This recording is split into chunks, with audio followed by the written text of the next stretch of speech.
What do you get when you take no planning, no budget, and no ideas outside of just being creative and having fun with friends? You get the Filmmaker Diaries. This video is brought to you by SavageStock.net, our brand new royalty-free stock media service that features 8K video, 4K video, and HD, and cinematic music all under one roof, starting at the low price of just $9.99 a month. And shots from the Filmmaker Diaries are actually available as a collection right now. Creative projects can scratch different itches for their creators. Sometimes you have a really important social message you want to get across. Sometimes you want to show off your cinematography skills. Sometimes you don't care about any of that stuff. And that's more or less where we were at with the Filmmaker Diaries. I think we're all pretty hungover. And then Luke and I were like, let's just start filming like we used to do, where we just get the camera and we just start doing random shots of like you looking out a window, you doing this. That kind of thing. When we started the Filmmaker Diaries, we were right in the middle of filming The Beacon. So while The Beacon was kind of fulfilling the cinematography side and the social message side, there wasn't a huge emphasis on cinematography and the technical side of filmmaking outside of a few key scenes. And those key scenes are essentially what this tutorial will cover. And the first one in chronological order that I want to take a look at is where I forced Pete to have hallucinogenics. Luke!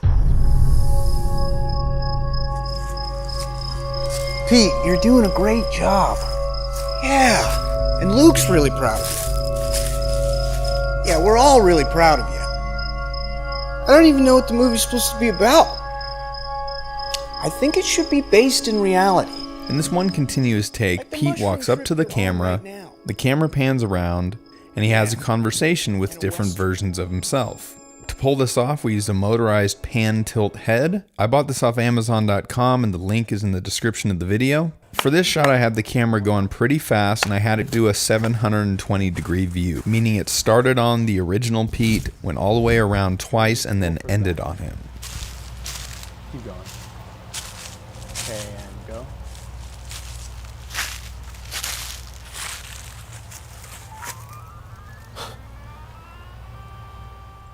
To make this work, we started with the version of Pete that had no shirt on, and the timing had to be just right. He couldn't say his line of dialogue until the camera came back around. I don't even know what the movie's supposed to be about. And we had to do it a few times just to make sure everything was working. Or you're looking down when it gets to you, and then you look up.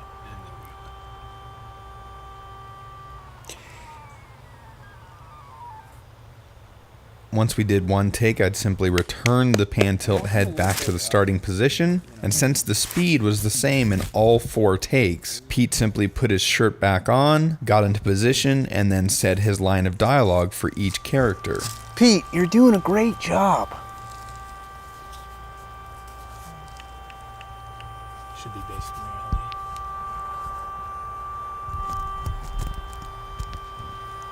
I think it should be based in reality. While we were filming this, I knew I wouldn't know for sure if it was a success until I got to editing, because pulling this off was going to require heavily on post-production work. I did all the post-production in Adobe After Effects, and the first thing I did was import the first shot. Then I'd just go through it take by take, so I imported the second shot next. And right around the time it started to get to the point where you'd start to see the second character, I would cut the shot and start to bring it in. Now, timing-wise, to get these synced up, I would place the second take on top of the first one in the timeline and set the transfer mode to difference.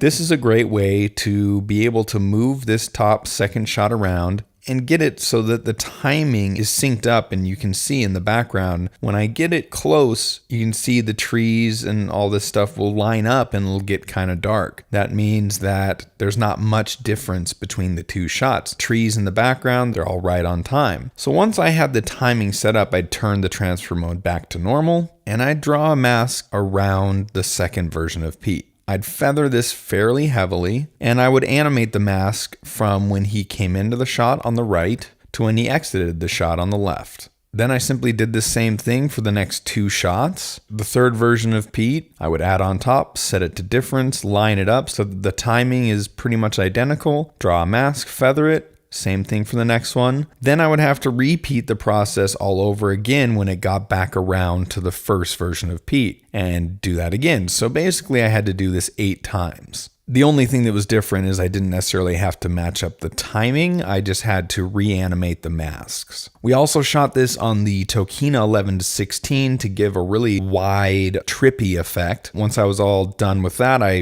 removed the lens distortion with CC lens, and there was a little bit of jitter from using the pan tilt head, so I added pixel motion blur just to give it some nice motion blur. Now for the rest of the sequence, most of the effects came down to grading. And one of the major things I wanted to have happen is I wanted the scene to be very saturated. And so I created a couple LUTs that were specific to this scene, applied those LUTs. And then one thing that I really wanted to have happen was I wanted to have the colors kind of shifting back and forth. So I added an adjustment layer and I put it underneath the LUTs. Then I brought in a selective color effect, and I mostly messed with the yellows. So with the selective color, I changed the yellows to a very strong yellow color. So now what you have is this adjustment layer down here is turning all of the greens into this really yellow color. So to make that alternate, I simply alt-clicked on the opacity stopwatch, and I added a wiggle expression. This made the opacity of the overall yellow color shift every half second by a value of 50.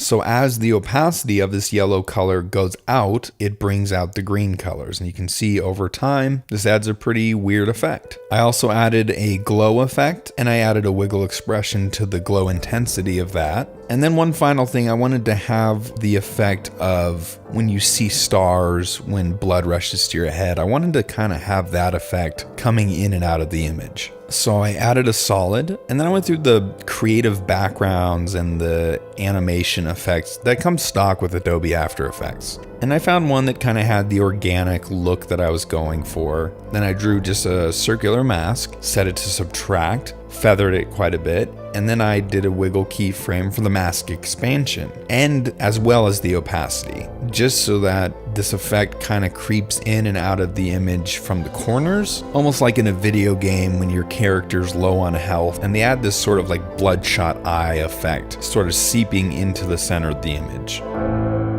Let's talk about that flipped car scene for a minute. Marika and I were driving out of the city into the country, and as she was looking out the window, she noticed a car off the side of the road in the woods, flipped over, no yellow tape, nobody near it. A very strange situation, but as filmmakers, an opportune one. First thing I did, dial 911. One would think, but I had other ideas. I called Pete. You see, we were developing a little short film called Nick Valley, which involved a scenario sort of like the one we had the chance to film. A character got into a car wreck, and then they were kidnapped when they were knocked out, so it worked perfectly. The funny thing about the real world scenario is how quickly Pete showed up to the location after I called him. It was almost like he was ready to go. Obviously, for the Filmmaker Diaries, that scene wrote itself, and then we just embellished it and made it even more crazy. Actually getting the car to flip, harder than you might think. We enlisted the services of Pick Apart from Albany, Oregon. They supplied the wrecked car that really had no engine in it. It was pretty much for parts. It was super cheap anyways. We essentially bought the car from them. Then we paid for one of their tow truck drivers to bring the car out, flip it over, and then take it back to the junkyard when we were done. So all in all, as far as planning goes, not that tough. We picked a seldom used country road, alerted the local police ahead of time, and outside of a few farmers slowing down just to see what we were doing, it was a pretty chill situation. I told him he's probably flipped a bunch of cars, but not this way. Bought this car? No, I mean, pretty much had to, I guess, but.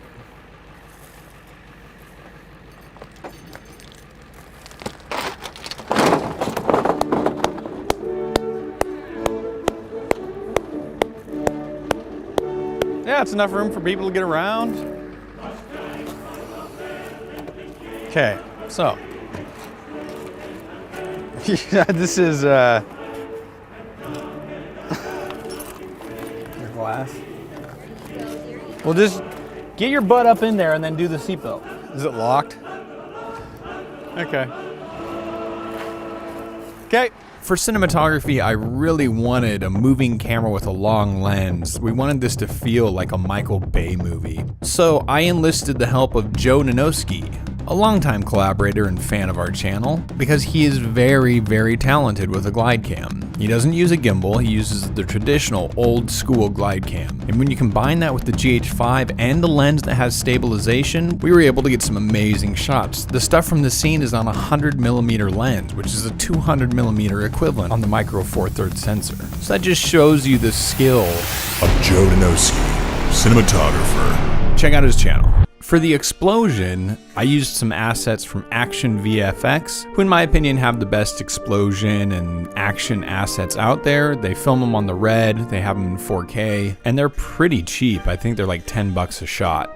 So with these stock elements, you're kind of limited on your angle. You're limited on the point of view because it's a 2D element. If you're working with a 3D element, then you could kind of do any shot you want. But when you're working with a 2D stock element, it helps to sell the effect and it helps to make it look better if you kind of match the focal length within reason of the actual stock element that you're getting. We got the assets from Action VFX after we were done filming, and we couldn't just go back and flip over the car and get the perfect angle again. So the only angle that I had to work with was from a drone. Every other angle I had was super close up for the explosion, and it just didn't quite work. I had to upscale the explosions like crazy to make it work. So what I had to do is find a spot in an existing drone shot where the drone more or less stopped, so there was no motion blur. We had the drone in an intelligent flight mode, and so we were rotating around the car almost the entire time. But there was this one section where the drone just stopped for a second, there was no motion blur, and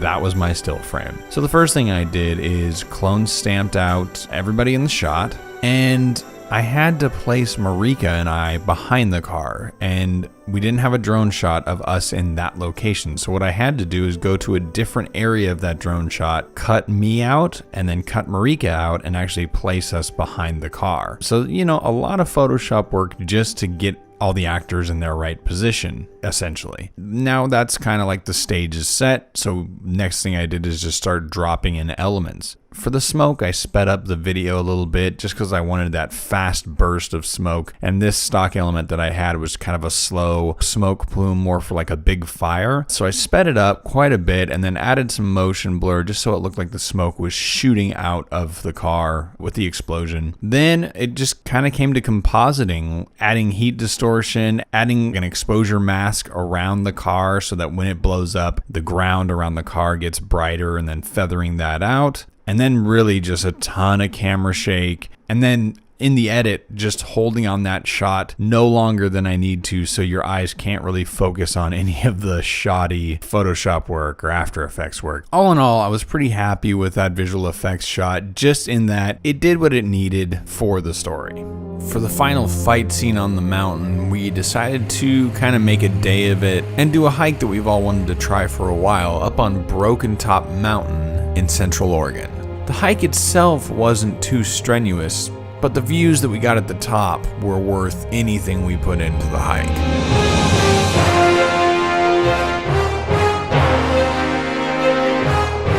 Unfortunately, up at that elevation, the wind was just insane. I almost considered not even taking the drone off, and then the fact that we even got any useful drone footage is actually kind of surprising. This entire scene needed to be built from the ground up, audio-wise and post-production. It was even hard to hear the reference audio, and we were shouting.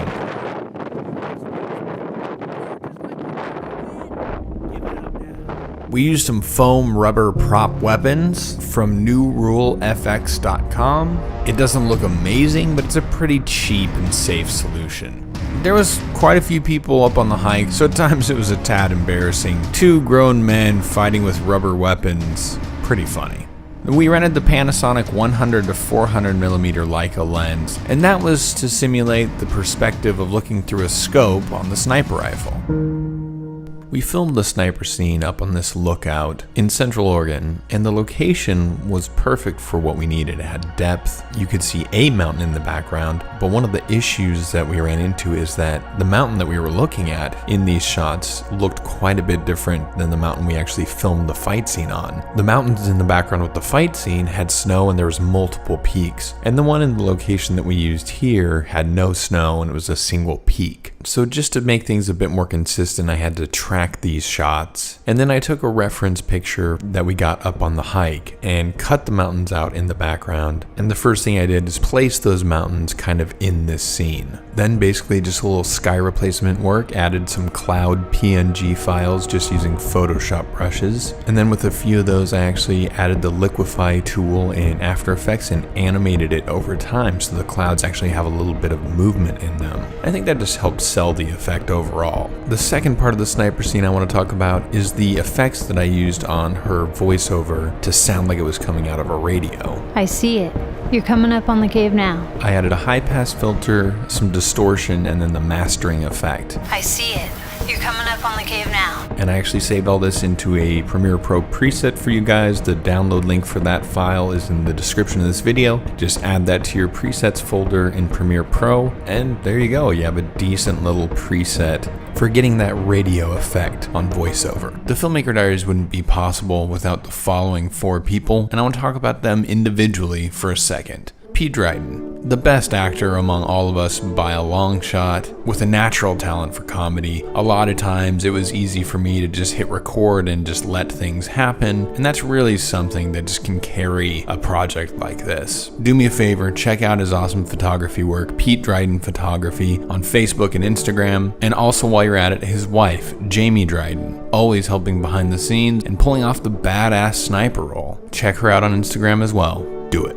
Skylar Rancleve as Jorge. What can I say about Skylar? He is Jorge. Always brings great energy, elevates the mood on location when we're filming with his infectious laughter. Check him out as El Binko on Instagram. And then last but not least, my wife, Marika Newman. This entire video and all other BTS videos on our channel would not be possible if she wasn't filming them. And on the Filmmaker Diaries, anytime you see me on camera, she's the one behind the red. Truly the unsung hero of this entire project and the BTS. And that's more or less all I want to talk about for the Filmmaker Diaries. We enjoyed shooting every minute of it, and hopefully you guys learned a few new things with this BTS tutorial. Until next time, I'm Luke Newman with SavageStock.net.